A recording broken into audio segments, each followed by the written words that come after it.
বলে জন্ম হোক যথাতথা, কর্ম হোক ভালো। আপনার কর্মজীবনটা কি আসেন সেটা দেখি।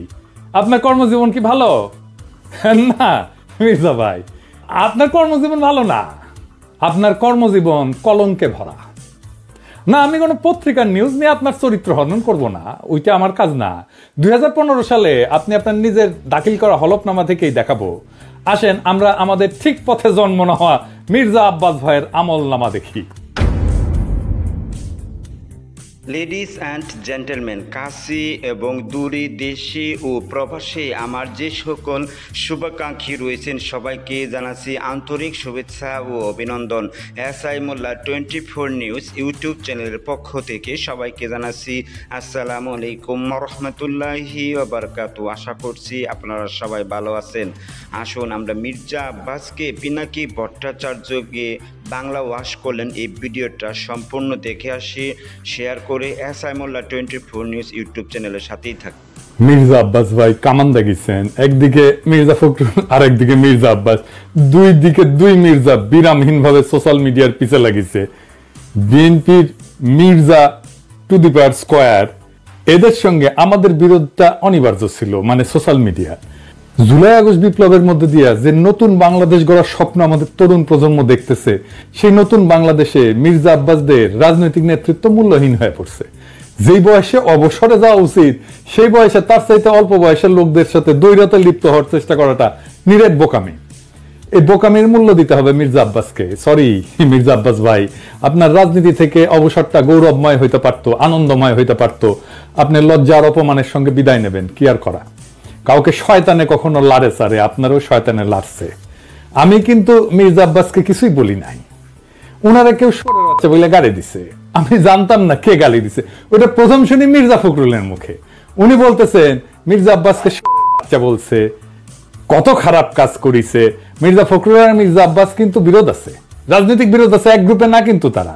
যারা বিএনপি করেন তারা জানেন। কিন্তু মির্জা ফখরুল তো ছাত্র ইউনিয়ন করালো, উনি গিরিঙ্গি কেমন করে করতে হয় এটা ভালো জানেন। উনি কায়দা কইরা মির্জা আব্বাসকে সামনে দিয়ে দিলেন আমাদের। আর মির্জা আব্বাস ভাই কিছু বুঝা না বুঝা আইসা শুরু করলেন ব্যাটিং করা। মানে যে গালিটা মির্জা ফখরুল দিতে পারবে না সেটা মির্জা আব্বাসকে দিয়ে দেওয়াইলেন আর কি। এটা গিরিঙ্গি আর কি, ছাত্র ইউনিয়নের গিরিঙ্গি। আমি বুঝতে পারি এই সমস্ত। আচ্ছা মির্জা আব্বাস ভাই আপনি বলেন আমি কি ভুলটা বলছি? আমি বলছি বারাক ওবামা যখন আমেরিকার প্রেসিডেন্ট, তখন তাকে ফিলিপাইনের প্রেসিডেন্ট বেশ্যার বাচ্চা বলে গালি দিছিল। আর বারাক ওবামা সেটাকে হজম করছে। আপনি একজন পলিটিশিয়ান হয়ে সেটা হজম করতে পারবেন না কেন? আমি তো নিউজটা দেখাইছিলাম, আমি তো মিশা নিউজ দেখাই নাই, তাই না? আপনি গালি খাইতে চান না, তাহলে রাজনীতিতে আসছেন কেন? মসজিদের ইমাম হন, কেউ গালি দিবে না। হিমালয়ে গিয়ে সন্ন্যাসী হন, কেউ গালি দিবে না। নবী রাসূলদের গালি দেয় মানুষ, আল্লাহর খোদাকে গালি দেয় মানুষ। আপনি কোন হরিদাস পালাচ্ছেন, আপনারা গালি দেওয়া যাবে না? প্রেসিডেন্ট ম্যাক্রনের তো থাপ্পড় মারে, আপনি চর থাপ্পড় খাবেন, আপনারা রাজনীতিবিদরা গালি খাইবেন। এটা সহ্য করতে হবে, এটাই নতুন বাংলাদেশ। এবার আসেন আমরা ওনার বক্তব্যটা আলাদা আলাদা করে শুনি। জার্জ মিল্টন বকা দিয়েছে আমাকে, সেটাকে সমর্থন করেছে পিনাকি। অর্থাৎ জার্জ মিল্টন যে ভাষা আমাকে বকা দিয়েছে, পিনাকি সমর্থন করেছে। আমি বলতে চাই যে ওরা সবাই একই বংশের, একই গোত্রের সন্তান। কোনো ভদ্রলোককে এভাবে গালি দিতে পারে না। আমি ঢাকার মানুষ, আমি ইচ্ছে করলে ওরা যে ভাষা গালি দেয় তার চেয়ে জঘন্য ভাষা গালি দিতে পারি। কিন্তু আমার বাপ মা, আমার পরিবার এটা আমাকে শেখায় নাই। ওরা যেটা বলছে এবং বলেছে এটা ওদের পরিবার থেকে শেখানো, ওরা ওই পরিবার থেকে করে আসছে, শুকরের জাত। এটা নিয়ে বিশ্বব্যাপী আমার দেশে এবং বিদেশে আমার কিছু ভাইয়েরা আছে যাদের বাপ মায়ের কোনো ঠিক আছে বলে আমার মনে হয় না, যাদের অ্যাকচুয়ালি জন্মের ঠিকানা আছে বলে আমার মনে হয় না। ওদের কথা বলার স্বাধীনতা আছে, ওরা আমাকে গালিগালাজ করার স্বাধীনতা আছে, আর আমি একটা সত্যি কথা বলতে পারবো না, সেই স্বাধীনতা আমার নাই। উনি বলছেন জন্মের ঠিক নাই। আব্বাস ভাই, দুনিয়া সব প্রাণী একই পদ্ধতিতে জন্মায়। আর একটা পদ্ধতি আছে টেস্ট টিউব বেবি, ওইখানে কেউ কাউরে না। তো ঠিক পদ্ধতি কোনটা মির্জা আব্বাস ভাই? আর আপনি কোন পদ্ধতিতে জন্মাইছেন? আর আপনি যে পদ্ধতিতে জন্মাইছেন সেটা যে ঠিক, এই সার্টিফিকেট আপনারা কে দিছে? হ্যাঁ, তবে আপনি দাবি করতেই পারেন যে আপনারা যারা গালি দেয় তারা বৈধ বাবা মায়ের সন্তান না।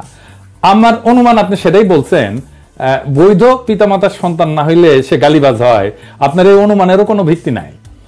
আপনার কি জানা আছে যে লিওনার্দো দা ভিঞ্চি চেনেন চেনেন, আপনার চেনার কথা না অবশ্য, ও বৈধ পিতামাতার সন্তান না কিন্তু। এমনকি শেক্সপিয়ার চিনেন, আপনার চেনার কথা না। চার্লস ডিকেন্স চিনেন, আলেকজান্ডার দ্য গ্রেট, কেউই বৈধ পিতামাতার সন্তান না। এর নাম শুনেছেন? বাক, হ্যাঁ মিউজিশিয়ান, শুনেছেন তার কোনো মিউজিক? শোনার কথা না আপনার। হ্যাঁ, আগাস্টাস সিজারের নাম শুনেছেন? স্টিভ জবসের নাম শুনেছেন? এমনকি জ্যাকি চ্যান সিনেমা দেখেছেন? দুইটা কেউই বৈধভাবে বিবাহিত বাবা মায়ের সন্তান না। সেই জন্য মনীষীরা বলে জন্ম হোক যথাতথা, কর্ম হোক ভালো। আপনার কর্মজীবনটা কি আসেন সেটা দেখি। আপনার কর্মজীবন কি ভালো? না মির্জা ভাই, আপনার কর্মজীবন ভালো না। আপনার কর্মজীবন কলঙ্কে ভরা। না, আমি কোনো পত্রিকার নিউজ নিয়ে আপনার চরিত্র হনন করব না, ওইটা আমার কাজ না। 2015 সালে আপনি আপনার নিজের দাখিল করা হলফনামা থেকেই দেখাবো। আসেন আমরা আমাদের ঠিক পথে জন্ম না হওয়া মির্জা আব্বাস ভাইয়ের আমল নামা দেখি। আচ্ছা মির্জা আব্বাস ভাই, মির্জা তো আপনার পারিবারিক পদবী না, তাই না? এটা আপনি লাগাইছেন পরে। আপনার বাবার নামের আগে তো মির্জা নাই, তাই না? আপনার বাবার নাম আব্দুর রাজ্জাক। আপনার এখানে মির্জা লাগাইতে হইল ইনফিরিয়রিটি কমপ্লেক্সে। এলিট হইতে চাইছেন, নতুন বাংলাদেশের এলিট হইতে চাইছেন না? টাকা পয়সা হয়েছে, এখন মির্জা না থাকলে ক্যাঙ্কা হয়। অসুবিধা নাই, বাঙ্গুল্যান্ডে এভাবেই সব এলিট গড়ে উঠছে, ওই যে সোহরাওয়ার্দীর বডিগার্ড থেকে। আচ্ছা যাই হোক, মির্জা আব্বাস তো একটা ব্যাংকের মালিক, জানেন তো? ঢাকা ব্যাংক 1995 সালে ব্যাংকটা প্রতিষ্ঠিত হয়, মির্জা আব্বাসই প্রতিষ্ঠাতা। এই ঢাকা ব্যাংকটা দেশের প্রথম দিকের বেসরকারি মালিকানায় প্রতিষ্ঠিত ব্যাংকগুলোর মধ্যে অন্যতম ব্যাংক। কোনো সমস্যা হয়নি, অনেক ব্যাংকের সমস্যা হয়েছে, জয় বাংলা হয়ে গেছে হাসিনার আমলে। মির্জা আব্বাসের ব্যাংকে কোনো সমস্যা হয়েছে? হয় নাই। হ্যাঁ, তো ব্যাংক প্রতিষ্ঠার টাকা পেলেন কেমনে মির্জা আব্বাস ভাই? আপনার ফ্যামিলি কি জমিদার ছিল? আপনার আব্বা কি করতেন? আসেন আমরা এবার দেখি ওনার আব্বা কি করতেন। ওনার আব্বা মতিঝিল সরকারি উচ্চ বিদ্যালয় বা মতিঝিল সেন্ট্রাল গভর্নমেন্ট স্কুল হিসেবে যেটা পরিচিত, ওই স্কুলের দপ্তরই ছিলেন। ডং ডং ডং ডং ডং ডং কইরা ঘন্টা বাজাইতেন। কি মির্জা আব্বাস ভাই, খারাপ লাগলো? হ্যাঁ, দপ্তরের কাজ খারাপ না, সম্মানের কাজ। কিন্তু আপনি যে কাজ করতেছেন সেটা সম্মানের না। দপ্তরের কাজের পাশাপাশি আপনার ওই স্কুলের সামনে মসজিদের সাথে একটা ছোট্ট পুরীর দোকান ছিল। পুরি বানাইতেন আপনার আব্বা, ওই পুরীর দোকান চালাইতেন। ওই সিপার পুরীর দোকানের জমিটাও ছিল রেলের। এখনো আপনি রেলের জায়গা দখল করে বাসা বানায় বসবাস করছেন। হয়তো পরের জায়গা পরের জমি, ঘর বানাইয়া আমি রই, আমি তো ভাই জমির মালিক নই। দপ্তরি থাকাটা কোনো অপরাধ না, লজ্জারও না। কিন্তু ওই অবস্থা থেকে ব্যাংক মালিক হওয়ার জার্নিটা আমরা বুঝে দেখতে চাই। কেমনে বাংলাদেশের এলিট তৈরি হয়েছে, কেমনে বাংলাদেশের পলিটিশিয়ানরা তৈরি হয়েছে, কেমনে বাংলাদেশের রাজনীতিতে দুর্বৃত্তায়ন হয়েছে। 1991 সালে প্রথম এমপি হন মির্জা আব্বাস। তারপরে কিছুদিনের মধ্যে ঢাকার মেয়র, আর 4 বছরের মধ্যে ব্যাংক মালিক। এমপির বেতন কত মির্জা ভাই? মন্ত্রীর বেতন কত? 1-1.5 লাখ টাকা সেই সময় মাসে, তাই না? তো কোন জাদুর কাঠি পাইলেন যে ব্যাংক বানানোর টাকা পাইছেন? এমপি হওয়ার আগে কি করতেন আপনি? আপনি ছিলেন কমিশনার। কমিশনারের বেতন কত? আপনার বৈধ ব্যবসা কি ছিল? বৈধ ব্যবসা ছিল ওই অঞ্চলে শাহজাহানপুরের গরুর হাটের ইজারা নিতেন আপনি। সে 75 পরবর্তী সময় কমলাপুর রেলওয়ে যত ঠিকাদারি, সড়ক পরিবহন সব আরো বহু জায়গা থেকে চাঁদা উঠাইতেন। চান্দা তোলাটা আপনার পুরানো অভ্যাস, তাই চান্দা তুলে আমাদের টাকা দিতে চায় যেন আমরা ইউটিউবিং ছাড়ি। শুনেন, ওরা ওই যে ইউটিউবের মধ্যে কি যে পয়সা কামানোর একটা রাস্তা আছে ওদের, সে পয়সা কামাইতেছে। আরে ভাই, পয়সা যদি লাগে আমাদেরকে বল, আমরা চান্দা দিলে দিব না, অসুবিধা নাই তো। চান্দা তোলা ছাড়া আর কিছু করার যোগ্যতা মির্জা আব্বাস আপনার ছিল না কোনোদিনই, কারণ উনি আবার দারুণ মেধাবী।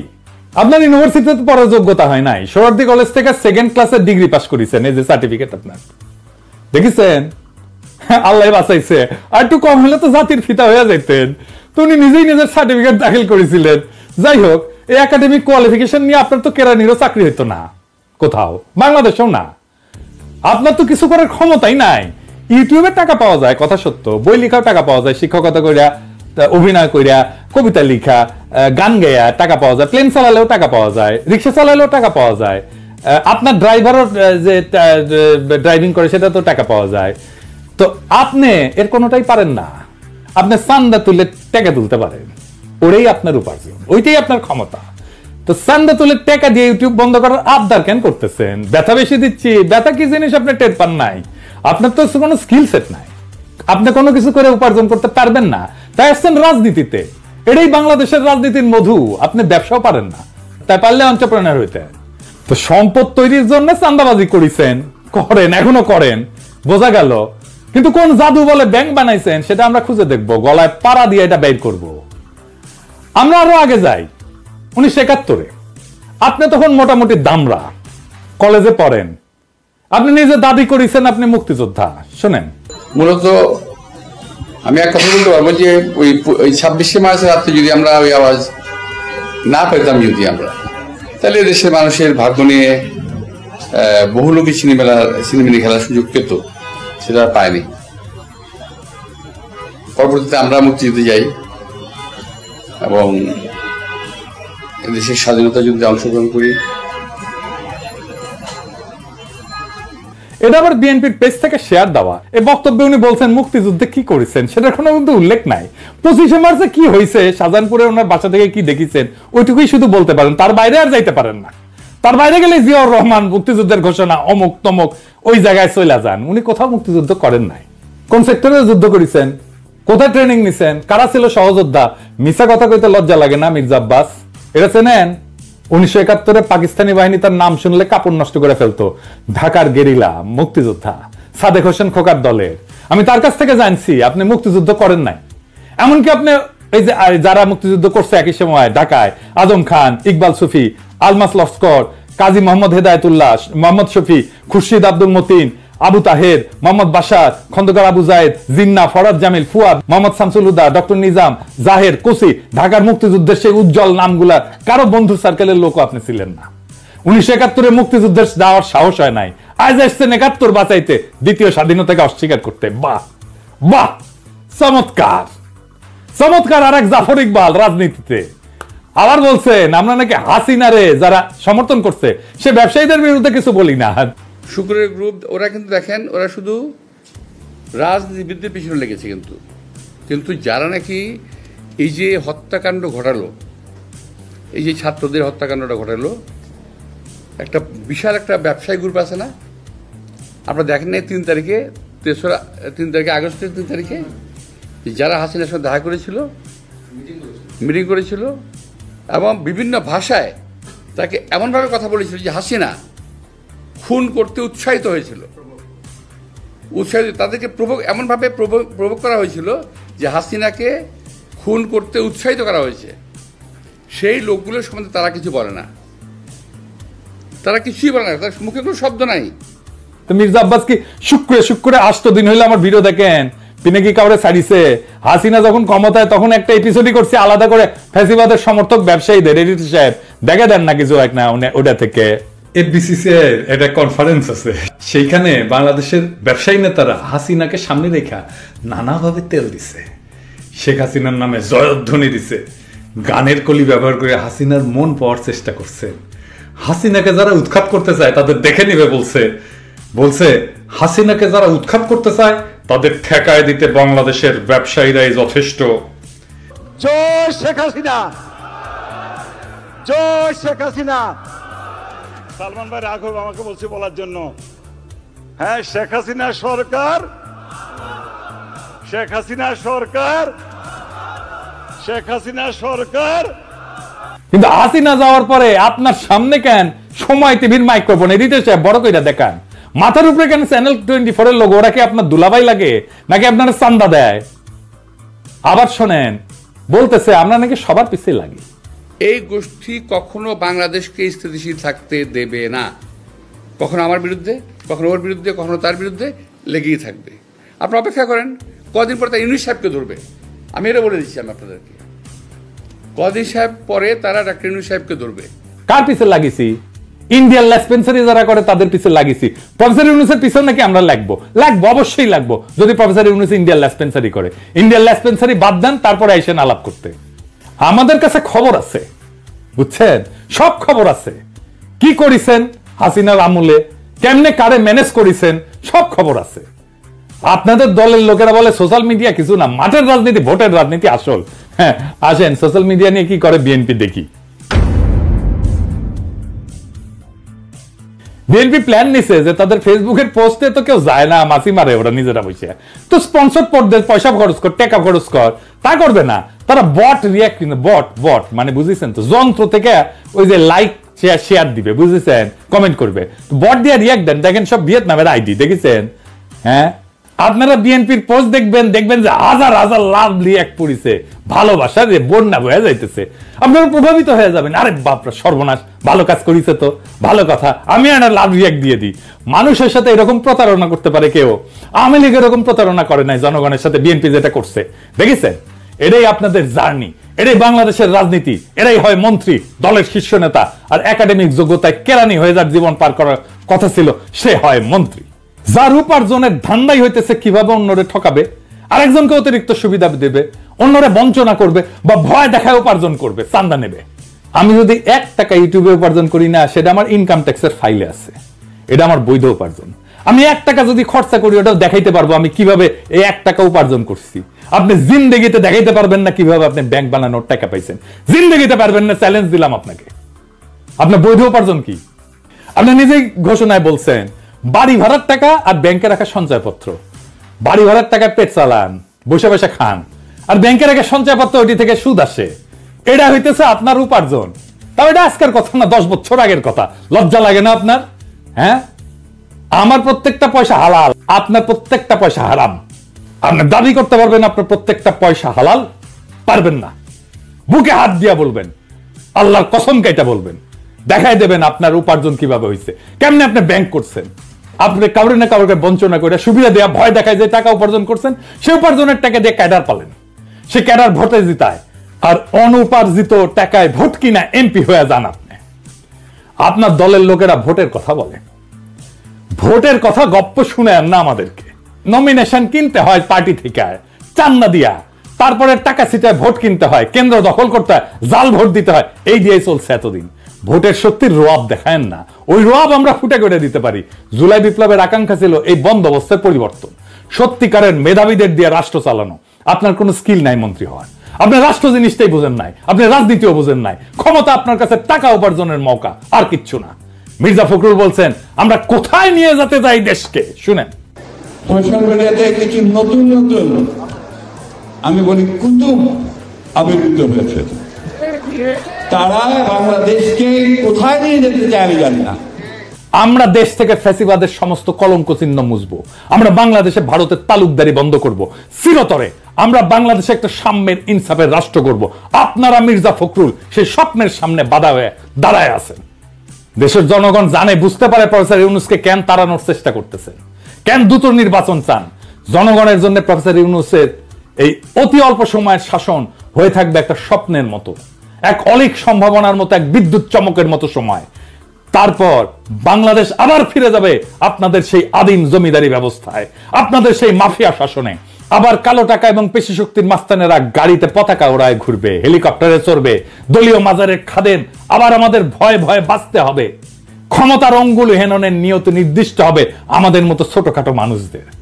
আমরা জানি আমাদের দাসের জীবন, আমরা পুতুল নাচের রীতি কথার দুর্ভাগ্য পীড়িত জাতি, সমাজের সবচেয়ে অযোগ্য, অশিক্ষিত, দাম্ভিক, অসৎ মানুষের বড় গলা শোনা ভয়ের রাজ্যে জীবন মৃত আমরা জানি আপনাদের বসংবৎ কোটল পুত্রের ভিন্ন মতের আগাছা কেটে ফেলার অভিযানে আমরা যে কোনো সময় কচু কাটা হয়ে যেতে পারি।